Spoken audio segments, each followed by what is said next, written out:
প্রেমিকার সাথে একান্ত সময় কাটিয়ে পালানোর চেষ্টা করছিল প্রেমিক, তবে সেই চেষ্টায় বাদ সাধলেন স্বয়ং প্রেমিকা। সিনেমার কোনো রোমহর্ষক গল্পের মতো মনে হলেও এটি ভোলার বোরহানুদ্দিনের এক চরম বাস্তব ও নাটকীয় চিত্র। কয়েক মাসের নিবিড় প্রেম, একসাথে ঘর বাঁধার রঙিন স্বপ্ন আর অসংখ্য একান্ত মুহূর্ত সবই যেন এক লহমায় ফিকে হয়ে গেল যখন বিয়ের প্রসঙ্গ সামনে এলো। সুবর্ণা নামের সেই তরুণী যখন সম্পর্কের সামাজিক স্বীকৃতির জন্য চাপ দিতে শুরু করলেন, তখন প্রেমিক শামীম তার ভোল পাল্টে ফেললেন। যোগাযোগ বিচ্ছিন্ন করে গা ঢাকা দেওয়ার সব রকম চেষ্টা করেছিলেন তিনি, কিন্তু সুবর্ণা দমে যাওয়ার পাত্রী নন। চোখের জল না ফেলে তিনি সাহসের সাথে হাজির হলেন প্রেমিকের আঙিনায়। সেখানেই শুরু হয় এক তুলকালাম কাণ্ড। জানা যায়, ভোলার লালমোহন এলাকা থেকে দীর্ঘদিনের প্রেমের টানে সুবর্ণা ছুটে আসেন বোরহানুদ্দিনে। তার দাবি ছিল একটাই, শামীম যেন তাকে স্ত্রীর মর্যাদা দিয়ে ঘরে তুলে নেন। কিন্তু শামীমের মন তখন বিচ্ছেদের সুরে বিভোর। সম্পর্কের সব দায়বদ্ধতা অস্বীকার করে শামীম যখন অবজ্ঞা প্রকাশ করলেন, ঠিক তখনই সুবর্ণা তার রুদ্রমূর্তি ধারণ করলেন। লোকলজ্জা আর সামাজিক চক্ষুলজ্জার তোয়াক্কা না করে ভরা মজলিসে তিনি প্রেমিকের কলার চেপে ধরলেন।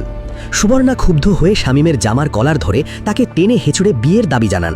সুবর্ণার এই কঠোর অবস্থান দেখে শামীম দিশাহারা হয়ে পড়েন। তিনি বারবার নিজেকে নির্দোষ প্রমাণের চেষ্টা করলেও সুবর্ণার অকাট্য যুক্তি আর সাহসের সামনে তিনি কার্যত অসহায় হয়ে যান। শামীমের গা ঢাকা দেওয়ার পরিকল্পনাটি সুবর্ণার বুদ্ধিমত্তার কাছে ব্যর্থ হয়ে যায়। এই চাঞ্চল্যকর ঘটনার খবর সামাজিক যোগাযোগ মাধ্যমে ঝড়ের বেগে ছড়িয়ে পড়ে। নেটিজেনদের মধ্যে শুরু হয় নানা জল্পনা কল্পনা। একদল মানুষ সুবর্ণার এই সাহসী পদক্ষেপের প্রশংসা করে বলছেন, নিজের অধিকার আদায়ের লড়াইটা এমনই হওয়া উচিত। প্রেমিকের উপযুক্ত শাস্তি হিসেবে জনসম্মুখে এই অপমানকে তারা ন্যায্য বলে মনে করছেন। তাদের মতে সুবর্ণা সমাজের আরও অনেক ছলনার শিকার মেয়ের প্রতিনিধি হয়ে এই প্রতিবাদ করেছেন। অন্যদিকে আরেকটি পক্ষ বর্তমান প্রজন্মের নৈতিক অবক্ষয় আর স্বাস্থ্য প্রেমের পরিণাম নিয়ে গভীর উদ্বেগ প্রকাশ করেছেন। তাদের মতে প্রেমের নামে এই অস্থিরতা আর জনসম্মুখে এমন আচরণ সমাজের সুস্থ ও মার্জিত ধারাকে ব্যাহত করছে। তারা মনে করছেন এটি পুরো সামাজিক কাঠামোর একটি বিশৃঙ্খল রূপ। বোরহানুদ্দিন এলাকাটি এখন এই ঘটনাকে কেন্দ্র করে রীতিমতো এক রণক্ষেত্রে পরিণত হয়েছে। শামীমের বাড়ির সামনে দিনভর উৎসুক মানুষের ভিড় লেগে থাকছে। উৎসুক জনতা শামীমের বাড়ির চারপাশ ঘিরে রেখেছে পরিস্থিতি পর্যবেক্ষণ করার জন্য।